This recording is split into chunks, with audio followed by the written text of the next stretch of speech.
खुसूसियत के साथ साहिब सज्जादा जुमला मुअज़्ज़ज़ सामीन पर्दे से समाअत करने वाली सामियात, अस्सलामु अलैकुम व रहमतुल्लाहि ताला व बरकातुहू। एक को कम कर दे, आवाज़ साफ कर दे। अल्हम्दुलिल्लाहि रब्बिल आलमीन वल आक़िबतु लिल मुत्तक़ीन वस्सलातु अला रसूलिही मुहम्मदिन व आलिही व अस्हाबिही अजमईन, अम्मा बाद फ़अऊज़ु बिल्लाहि मिनश शैतानिर रजीम, बिस्मिल्लाहिर रहमानिर रहीम। अल्लज़ीना आमनू व कानू यत्तकून लहुमुल बुशरा फिल हयातिद दुनिया व फिल आखिरह। सदक़ल्लाहु मौलाना अज़ीम व सदक़ रसूलुन नबील करीम व नहनु अला ज़ालिका लमिनश शाहिदीन व शाकिरीन वल्हम्दुलिल्लाहि रब्बिल आलमीन। निहायत अदब और एहतराम के साथ बारगाहे रिसालत में हदियतन तोहफतन दुरूद पाक का नजराना पेश करें। बाबा से बुलंद पढ़ें अल्लाहुम्मा सल्ली अला सय्यिदिना शफीना मौलाना मुहम्मदिन मादनिल जूद वल करम बारिक वसल्लिम सलातुन व सलामुन अलैका या रसूल अल्लाह या नबी अल्लाह सल्लल्लाहु तआला अलैहि वसल्लम। बेफज़लिही ताला हम और आप इस वक्त पुरबहार मौसम में बैठे हुए हैं, इसीलिए कि बुजुर्गों के आस्थाने के करीब बैठे हुए हैं। आपने मुझसे पेशतर शायर हिंदुस्तान जनाब शहबाज कलकतवी से बेहतरीन कलाम समाअत किया। अख्तर परवाज नईमी, नादिर हुसैन जमाली, नकीब अहले सुन्नत अली रजा रहबर अकबर सिमनानी, और आपने जनाब मौलाना फखरुद्दीन साहब से भी अच्छी गुफ्तगू समाअत की। साहिब सज्जादा यहाँ बैठे हुए हैं। थोड़ी देर में कुछ दीन की बातें आप तक पहुँचाने की कोशिश करता हूँ। जैसे नाते नबी सुनना ज़रूरी है, वैसे बातें नबी सुनना भी हमारे लिए ज़रूरी है, क्योंकि नाते नबी से इश्क में गर्माहट पैदा होती है और बातें नबी से दिल को नूर मिलता है, दिमाग को नूर मिलता है, अंडरस्टैंडिंग मिलती है। और उस बात को सुनने के बारे में आया है कि हमारे ऊपर लाजिम करार दिया गया, उसकी पैरवी करना हमारे ऊपर लाजिम करार दिया। आप थोड़ी देर बैठ जाएं, अफरा तफरी का माहौल न बनाएं, बल्कि ये मजाज लेकर के जाएं कि इस खानका से जहां आला हजरत का कलाम पढ़ा जाता है, वहीं साथ ही साथ आला हजरत के मिशन की दावत भी लोगों को दी जाती है।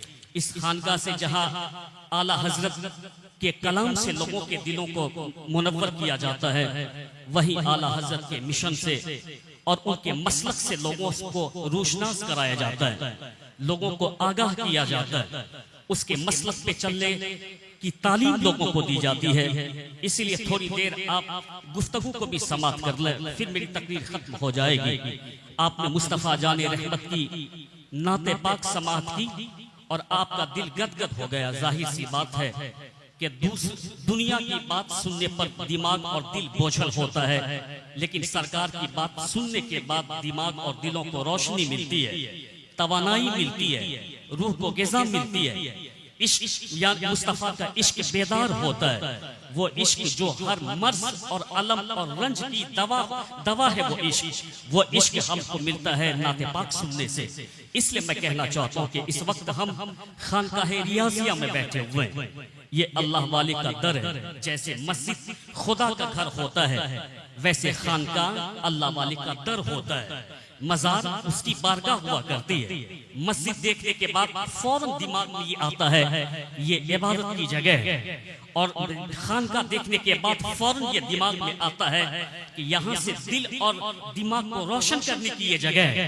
मजार देखने के बाद फौरन ये बात दिमाग में आती है कि यहाँ पर अनवारो रहमत की बारिश होती है, और जो उसके करीब जाता है उस अनवारो रहमत की बारिश में शराबोर हो जाया करता है।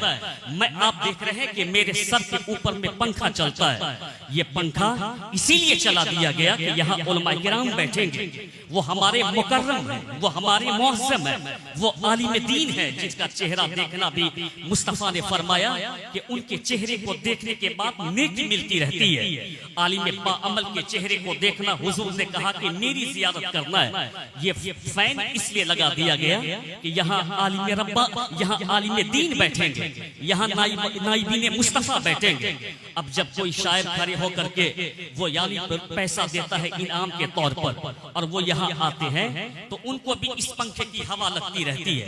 तो ये पंखा तो उनके लिए नहीं लगाया गया था, लेकिन जैसे ही वो यहाँ आते हैं उसको इस पंखे की हवा लगती रहती है। ठीक इसी तरीके से जहाँ बुजुर्गों का मजार होता है वहाँ रहमत की बारिश होती है। जो उस मज़ारे पाक पे जाकर के फातिहा पढ़ते हैं, अपना सलाम पेश करते हैं, अपना इस्तिग़ासा रखते हैं, अपनी फरियाद रखते हैं, तो उस रहमत की बारिश में वो भी भीग जाया करता है और उसका जिस्म भी सुथरा हो जाया करता है, उसकी रूह भी सुथरी हो जाया करती है, क्योंकि अल्लाह ने उस मकाम को मकाम मुस्तजाब बनाया है और अल्लाह ने उस मकाम पर रहमत और अनवारो रहमत की बारिश अता फरमाई है। तो जब जब गुलाम इस मकाम पे आएगा, जब जब हम रियाज़े मिल्लत की चौखट को चूमते रहेंगे, रहमते इलाही में नहाते रहेंगे और यानी जब तक रियाज़े मिल्लत की चौखट को चूमते रहेंगे वहाँ अनवार और रहमत की बारिश होती है। हम उस रहमत की बारिश में झूमते रहेंगे। मैं चंद बातें आपके सामने में रखना चाहता हूँ। ये अल्लाह के वली हैं जिसने दीन की खिदमत फरमाई है। हमने दीन की खिदमत नहीं फरमाई, ये हक बात मैं कहता हूँ, हमने तकरीर करके अपनी खिदमत फरमाई है। इस अल्लाह वालों ने दीन की खिदमत फरमाई है। हमने नमाज पढ़ करके अपनी खिदमत फरमाई है, लेकिन इस अल्लाह वालों ने दीन की खिदमत फरमाई है। इसलिए मैं कहना चाहता हूँ कि ये अल्लाह वाले जिसने दीन की खिदमत फरमाई, इसने कहीं अपनी चटाई बिछा दी, वहां बैठ गए, अपने खादिमों से कहा कि अजान दे दे, अब नमाज का वक्त हुआ है, हम नमाज पढ़ेंगे। उसके खादिम ने जैसे ही अल्लाह का नाम लिया, यानी अल्लाह अकबर कहा और यानी मुस्तफा के रिसालत की गवाही दी, रास्ते से चलने वालों के कान में जब ये आवाज पहुंची कि एक मीठी आवाज जो ये बता रही है कि सारी दुनिया का मालिक कौन है, एक मीठी आवाज जो ये बता रही है कि सारी दुनिया के मालिक ने किस लिए किसकी वजह से दुनिया बनाई है। मेरी गुफ्तगू का एक एक जुमला आप गौर से सुनिएगा। आपको तकरीर सुनना इस पुरफतन माहौल में बहुत जरूरी है, जरूरत है तकरीर सुनने की। मैं ये कहना चाहता हूँ कि तकरीर सुनना जरूरी है आज के डेट में, और मैं कहता हूँ कि दीन सीखना हर मर्द औरत के ऊपर में लाजिम है। आज की तारीख में ग्रेजुएशन करना उतना जरूरी नहीं। लोग कहेंगे कि मौलाना ये कौन बात तुम कर रहे हो। हाँ, सही बात कह रहा हूँ। 2014 से लेकर के 2025 तक के रिपोर्टेशन हमको ये बता रहे हैं कि एक यानी ज़ैनब, जिनका नाम ज़ैनब था, उसने प्यार के नाम पर, उसने दिल लगी के नाम पर, उसने मोहब्बत के नाम पर, उसने यानी लव के नाम पर किसी रमेश को अपना दिल दे दिया। यानी उसने जन्नत का रास्ता छोड़ करके जहन्नम का रास्ता इख्तियार कर लिया। यानी नाम था आयशा, जिसने प्यार के नाम पर, मोहब्बत के नाम पर, दिल लगी के नाम पर जन्नत का रास्ता छोड़ करके किसी महेश को उसने अपना दिल दे दिया। बाप कोर्ट में खड़े होकर के कहता रहा कि बेटी याद कर कि मैंने तेरी पैदाइश के पहले साल पर कितने मेहमानों को दावत खिलाया था, मैंने तेरी पैदाइश के दूसरे साल पर यानी मैंने तेरे लिए महफिल कराया था और मेहमानों को बुलाया था। याद कर मेरी उस कुर्बानी को, याद कर मेरी उस मोहब्बत को, याद कर मेरी उस उल्फत को, याद कर मेरी उस चाहत को। बेटी न उस मोहब्बत को याद करती है, बेटी न उस उल्फत को याद करती है, बेटी न उस चाहत को याद करती है। बेटी के सर पे भूत सवार है रमेश की मोहब्बत का, बेटी के सर पे भूत सवार है महेश की मोहब्बत का। माँ बाप को ठुकरा करके उस काफिर के साथ चली जाती है। 2 महीने के बाद खबर आती है कि रमेश ने उसका मर्डर कर दिया, रमेश ने उसको गैस से जला दिया, रमेश ने उसको उसके गले दाब दिए, रमेश ने उसके 36 पीस करके यानी फ्रीज में रख दिया। क्या मतलब, न दुनिया ही मिली न आखिरत ही मिली। ठीक कहा था किसी ने कि तरीके मुस्तफा को छोड़ना है वजह बर्बादी, इसी से कौम दुनिया में बेइख्तियार होगी अपनी। तो इस फतन माहौल में ग्रेजुएशन करना उतना जरूरी नहीं है। हम ग्रेजुएशन नहीं करेंगे तो रिक्शा चला करके अपने पेट को भर सकते हैं, लेकिन ईमान का सौदा हम नहीं कर सकते हैं। हम अगर पोस्ट ग्रेजुएट नहीं करेंगे तो मजदूरी करके हम अपना पेट भर सकते हैं, ईमान का सौदा नहीं करेंगे। हम अगर MBBS नहीं करेंगे तो हम यानी मैं कहता हूं कि हम मजदूरी करके अपना पेट भर सकते हैं, लेकिन ईमान का सौदा नहीं करेंगे। हाँ, ग्रेजुएशन करना है, लेकिन पहले दीन मुस्तफा को पढ़ना जरूरी। MBBS के एग्जाम को फेस करना है, पहले दीन मुस्तफा को पढ़ना जरूरी।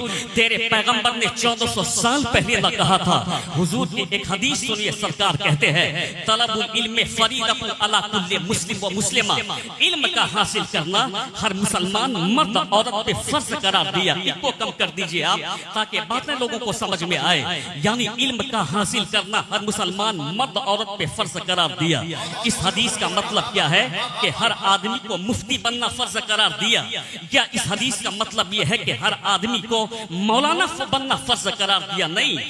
तुमने अगर अपने पैगंबर की इस हदीस को सुन लिया होता तो तेरी बेटी, मैं कहता हूं कि महल को ठोकर मार देती।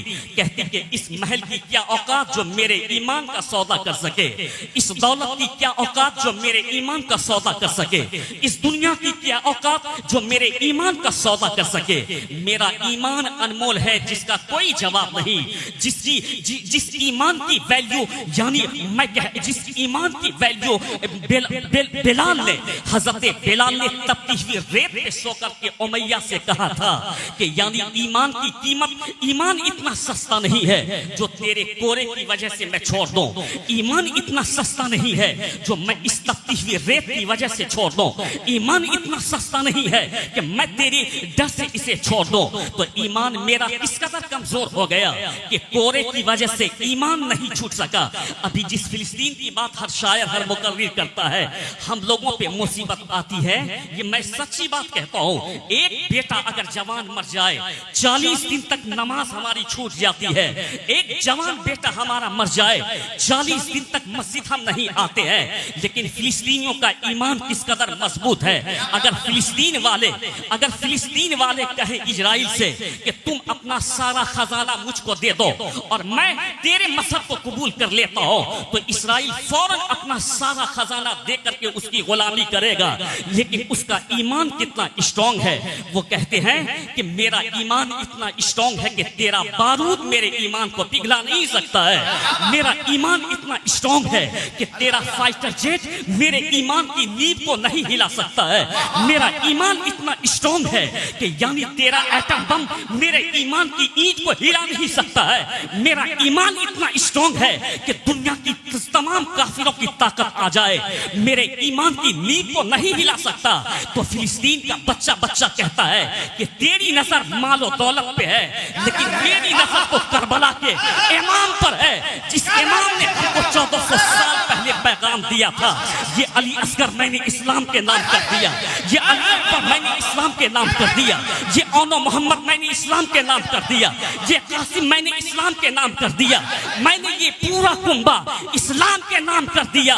तो आज वो फिलिस्तीन का बच्चा कहता है कि दुनिया जीने के लिए पैदा हुआ है, हम फिलिस्तीनी मुस्तफा के मदीने के लिए पैदा हुए।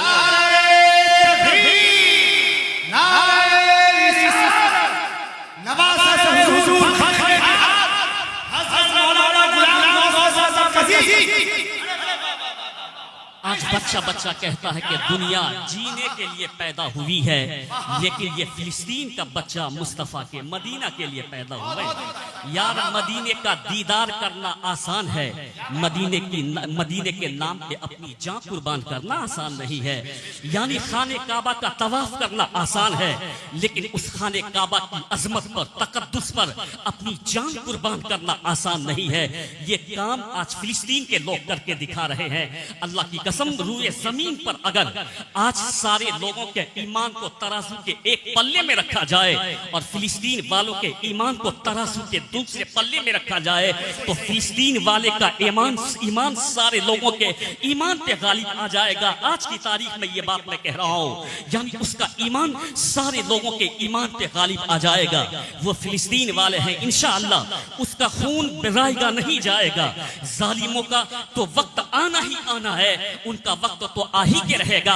अल्लाह हमें आजमाता है, जालिम को छूट दे करके अल्लाह तबारक व तआला उसको छूट देता है, लेकिन साथ ही साथ अल्लाह हमें भी आजमाता रहता है कि देखूं मैं कि इस जालिम का साथ कौन देता है।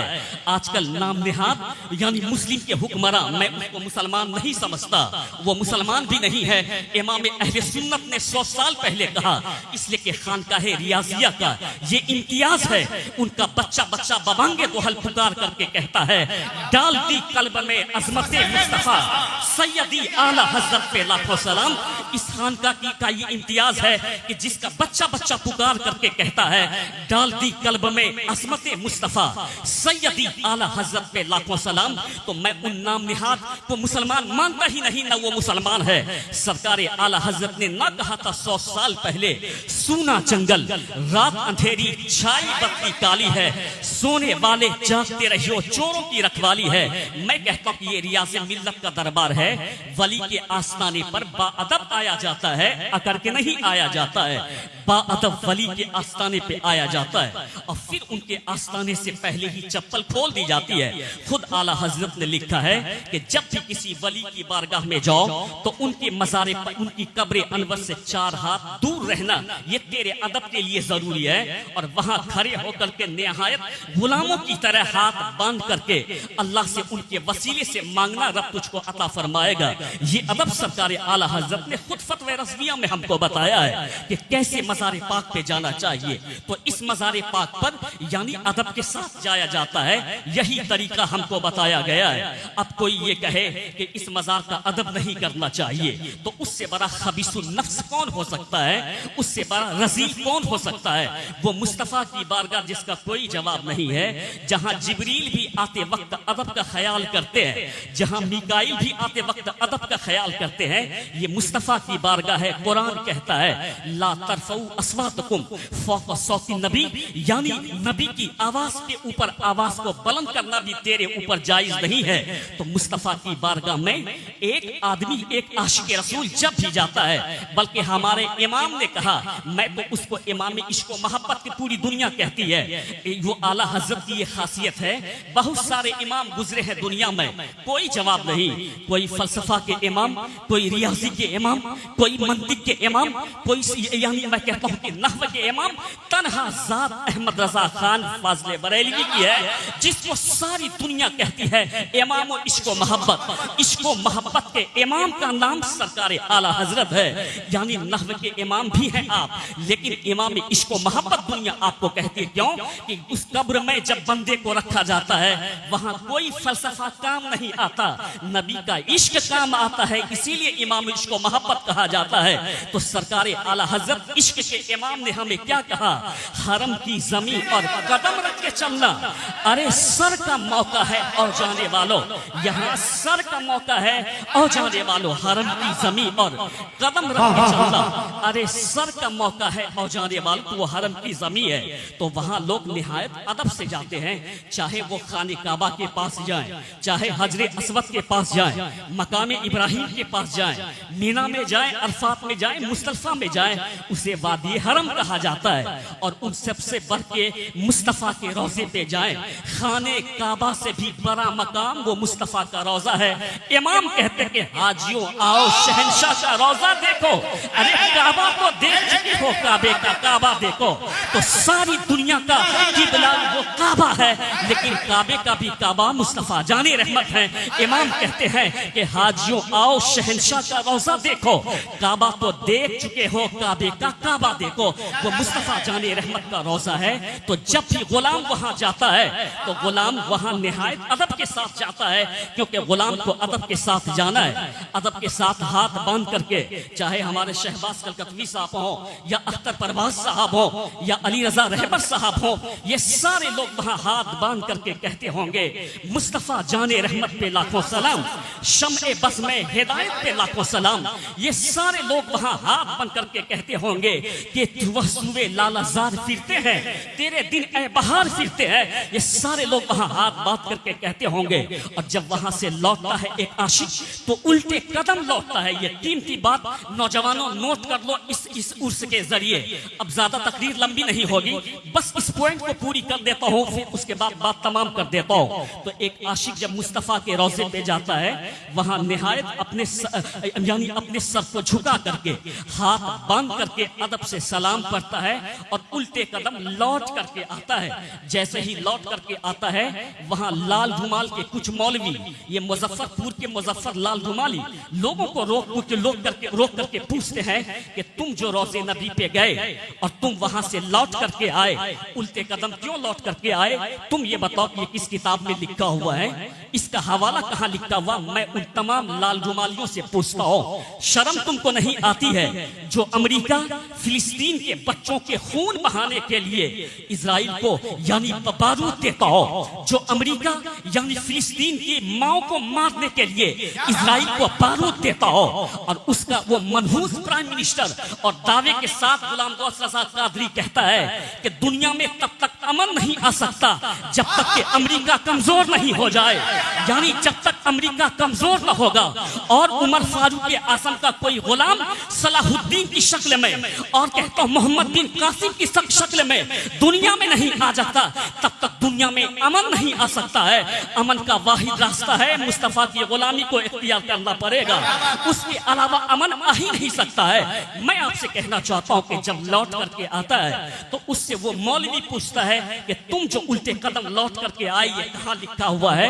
मैं उस मौलवी से कहता हूं, अभी रियाज में ये डोनाल्ड ट्रंप गया था तो वहां सारे इनके मौलवी मौजूद थे और इन्होंने अपने औरतों को बेपर्दा करने का काम किया। शर्म आनी चाहिए। कयामत बहुत करीब है, सारी निशानियां जाहिर होती चली जा रही है, यानी कयामत बिल्कुल करीब आती चली जा रही है। ट्रंप के सामने में इसका लाल रुमाल मौलवी जाता था और उनसे हाथ मिलाता था तो उल्टे कदम लौट करके आता था। जो भी ट्रंप से मिलने के लिए जाता तो उल्टे कदम लौट करके आता।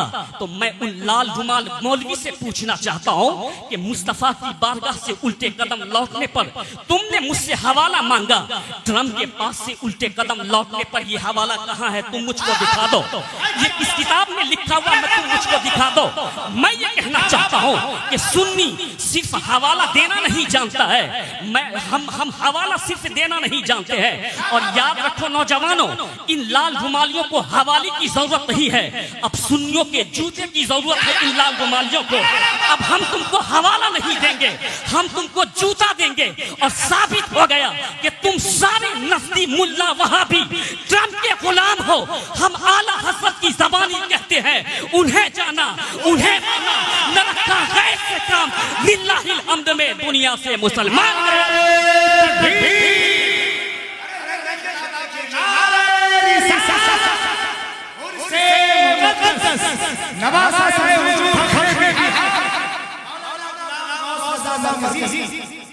यहाँ से साबित हो जाता है कि तुम सारे वहाबियों को ट्रंप की गुलामी मुबारक हो, हम आशिकों को यानी आमना के लाल की गुलामी मुबारक हो। बस दो बातें रखना चाहता हूँ, जो वक्त मुझको कहा था मैं उसके करीब हूँ। बस दो तीन बातें मैं ये कहना चाहता हूँ कि तेरे पैगंबर क्या कहते हैं, ये खानका है, खानका से रूह का इलाज हुआ करता है, याद रखिए। यानी खानका से रूह का इलाज होता है, मेडिकल कॉलेज से, मेडिकल से, अस्पताल से जिस्म का इलाज होता है।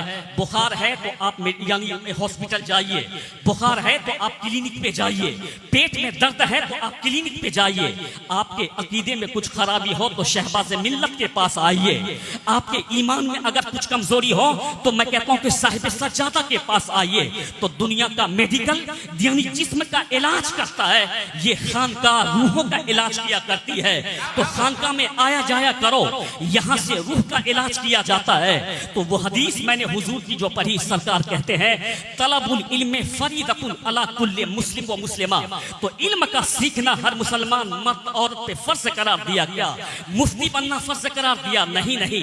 तेरे पैगंबर कहते हैं कि उतना इल्म हर मुसलमान मर्द औरत पर, बेटे और बेटी पर लाजिम करार दिया जिस इल्म के बाद बेटा और बेटी मोमिन बन सके, उस इल्म को हासिल करना लाजिम करार दिया गया है। यानी अपने बेटे को मोमिन बना, बेटी को डॉक्टर बनाना चाहते हो तो पहले मोमिना बना ले, फिर बेटी को डॉक्टर बना। यानी बेटे को डॉक्टर बनाना चाहते तो पहले मोमिन बना ले, फिर डॉक्टर बना। तेरे बेटे और बेटी यानी दूसरों के हाथों में क्यों खेलते हैं कि तुमने अपने बेटे और बेटी को डॉक्टर तो बनाया, मोमिन नहीं बनाया। तुमने अपने बच्चों को स्कॉलर तो बनाया, मोमिन नहीं बनाया। तुमने अपने बेटे को यानी मैं कहता हूं कि फिलोसोफर तो बनाया, मोमिन नहीं बनाया। तो आज के उर्स का ये पैगाम कि कामयाबी तब मिलेगी नहीं, यानी 10 मंजिला मकान के बाद नहीं मिलेगी कामयाबी, 4 व्हीलर खरीदने के बाद नहीं मिलेगी कामयाबी, जमीन खरीदने के बाद नहीं मिलेगी कामयाबी। ये कामयाबी की बात 4 व्हीलर पे की कामयाबी की बात तो काफिर करता है, जमीन और जायदाद पे कामयाबी की बात तो मुशरिक करता है, यानी प्रॉपर्टी पे कामयाबी की बात तो मैं कहता हूं कि एक गैर मुस्लिम करता है। मोमिन कभी इसको कामयाबी की बात नहीं कहता, बल्कि मोमिन ये कहता है कि अल्लाह उसके रसूल मुझको कबूल कर ले, ये हमारे लिए कामयाबी की बात है। मैं मोमिन कामिल बन जाऊं, ये हमारे लिए कामयाबी की बात है। बेटे और बेटी को बना मोमिन कामिल। अल्लाह की कसम, काफिरों की तिजोरी में उतना पैसा नहीं है कि वो किसी मोमिन कामिल के ईमान को छू सके। इसलिए कहता हूं कि मुशरिकों के खजाने में वो दम नहीं है कि किसी यानी वो किसी मुस्लिम या किसी मोमिन कामिल के ईमान को छू सके। तो इस स्टेज का ये पैगाम कि अपने बेटे को मोमिन कामिल बना और अपनी बेटी को मोमिना बना, यानी कामिला मोमिना बना। ये पैगाम आपको मैं देना चाहता हूँ। इन बुजुर्गों ने दीन की खिदमत फरमाई है। बस इस नुक्ते को मैं रख दूं आपके सामने, मैं उसके बाद मैं अपनी गुफ्तगू को तमाम कर देता। इन बुजुर्गों ने दीन की खिदमत फरमाई है जिसकी वजह से अल्लाह ने इज्जत अता फरमाई है। हमने दीन की खिदमत नहीं फरमाई, इन्होंने दीन की खिदमत फरमाई। कहीं पे चटाई बिछा दी, वहीं अपने किसी खादिम से कहा कि दे दे अजान। अजान की आवाज जब काफिरों के कानों में गई, एक मीठी आवाज जो अल्लाह की किबरियाई बयान करती हो, जो मुस्तफा की रिसालत की गवाही देता हो, वो दौड़ करके जैसे ही आया, चेहरे पे नजर पड़ी तो शानदार चमकता हुआ चेहरा, और आकर के पूछा कि किन के गुलाम हो, तो उसने कहा कि मैं मुस्तफा का गुलाम हो। तो देखने वालों ने कहा कि जब गुलाम इतना लाजवाब है तो नबियों के इमाम कितने लाजवाब होंगे। तो लोगों ने कलमा पढ़ करके इस्लाम को अपना लिया, और इस्लाम को कोई खतरा नहीं हो सकता है।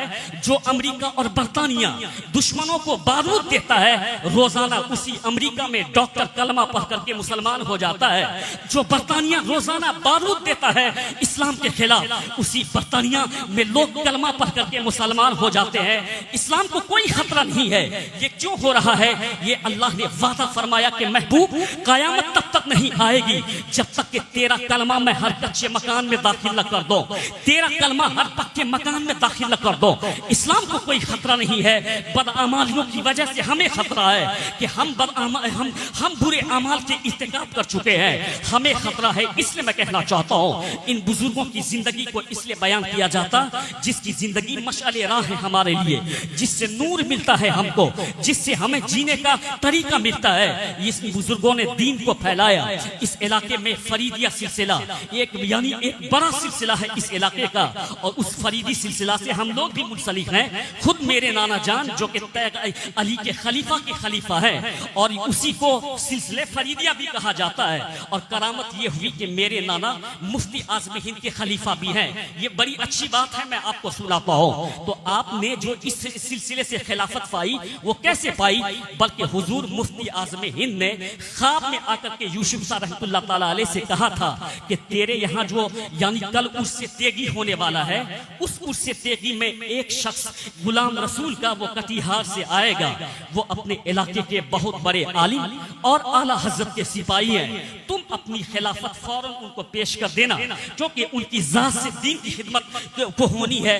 जैसे ही हजरत वहां गए, वहां पहले ही नाम लिखा दिया गया था, ये है अल्लाह वालों की यानी रूहानी ताकत। ये कौन सा टेलीफोन है, ये कौन सा माइक्रोफोन है, ये कौन सा नेटवर्क है कि एक अल्लाह वाले बरेली में बैठे हुए हैं, दूसरे मुजफ्फरपुर में बैठे हुए हैं और तीसरे वली कामिल कटिहार से जा रहे हैं। ये कौन सी ताकत है? इसी को रूहानी ताकत कहा जाता है, इसी को अल्लाह की दी हुई ताकत कहा जाता है।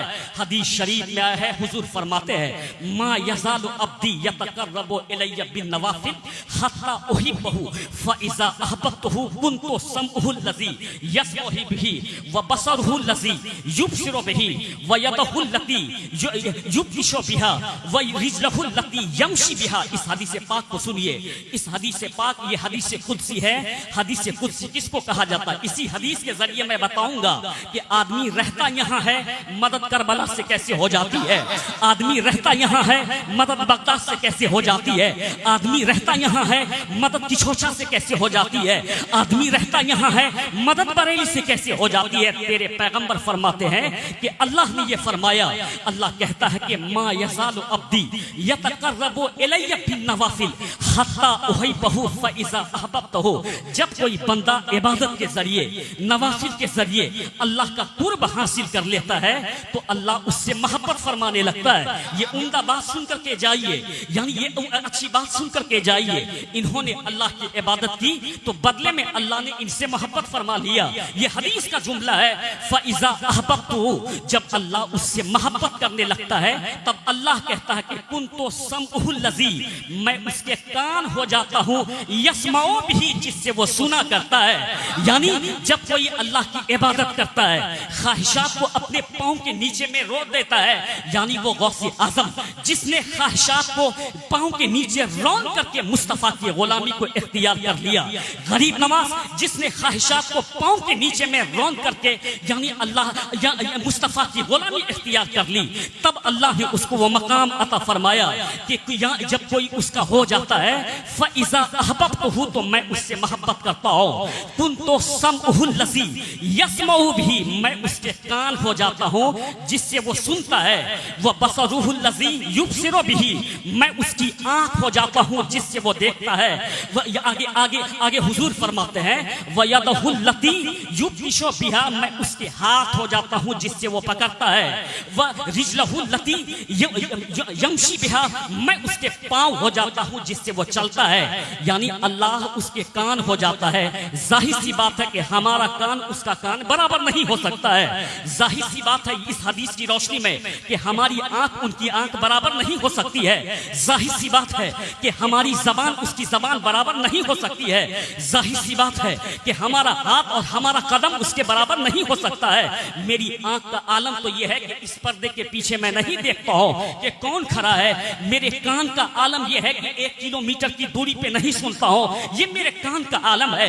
मेरे हाथ का आलम यह है कि मैं यहाँ से उस फैन को नहीं उठा पाऊँ। लेकिन जब अल्लाह यानी बुजुर्गों का कान हो जाता है तो बात यही है कि अल्लाह उसका कान हो जाता है। उनका कान हमारे कान की तरह नहीं है।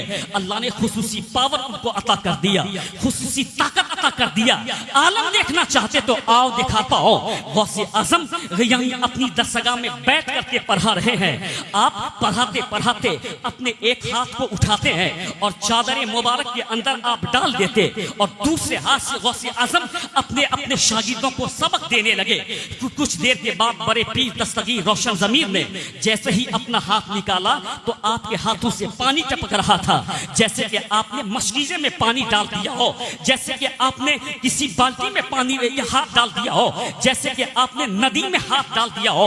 लो अब आपके शागिर्दों ने देखा। कुछ दिन के बाद पता चला कि 2 लोग दौरे दौरे आए और आकर के कहे कि बड़े पीर दस्तगीर का बड़ा कमाल, बड़ी करामत उनकी। जब मैं दरिया में कश्ती में डूबने लगा तो मैंने वहीं से कहा था या गौस अल मदद, तो गौसे आजम ने उसी वक्त अपने हाथ को चादर के नीचे रखा था। हाथ चादर के नीचे न था बल्कि हाथ तो कश्ती तक पहुंच गया था, इसीलिए कि मैं उसके हाथ हो जाता हूं जिससे वो पकड़ता है। इससे यह पता चलता है कि बंदा यहाँ से पुकारता है, मदद अजमेर से हो जाती है। बंदा यहाँ से पुकारता है, मदद करबला से हो जाती है। बंदा यहाँ से पुकारता है, मदद मदीना से हो जाती है। बंदा यहाँ से पुकारता है, मदद देवा से हो जाती है। बंदा यहाँ से पुकारता है, मदद बिछोटा से हो जाती है। बंदा यहाँ से पुकारता है, मदद बरेली से हो जाती है। बंदा घर से पुकारता है, मदद यहाँ से हो जाया करती है।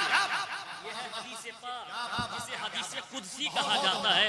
इसलिए मैं कहना चाहता हूँ कि बे-इश्क़े मोहम्मद पढ़ते हैं बुखारी, वहाबी को बुखार आता है, बुखारी नहीं आती। बे-इश्क़े मोहम्मद पढ़ते हैं बुखारी, बुखार आता है, उन्हें बुखारी नहीं। नाम मैंने जान करके लिया साहब, ये तो हमको शेर याद है।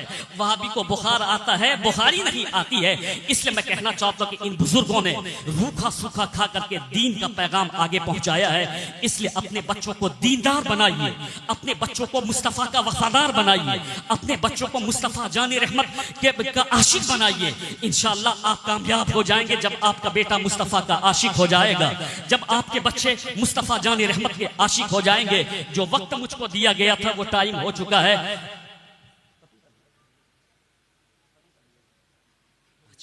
तो हजरत ने जो वक्त हमको दिया था 1.5 मिनट,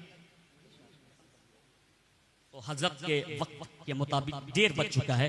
बस इतनी सी बात ये कहता हूँ कि आलिमों से, खानकाहों से, बुजुर्गों से जुड़े रहिए। इससे दौलत दुनिया की मिले या न मिले, ईमान की दौलत महफूज रहा करती है। यानी ये बात आप अपने दिल पे लिख करके जाएं। बुजुर्गों से, खानकाहों से, साहिब सजादा से, आलिमों से, नाइब रसूल से जुड़े रहिए। आपको आपका ईमान महफूज रहेगा, आपका अकीदा महफूज रहेगा। वमा अलैना इल्लल बलाग। अस्सलाम वालेकुम।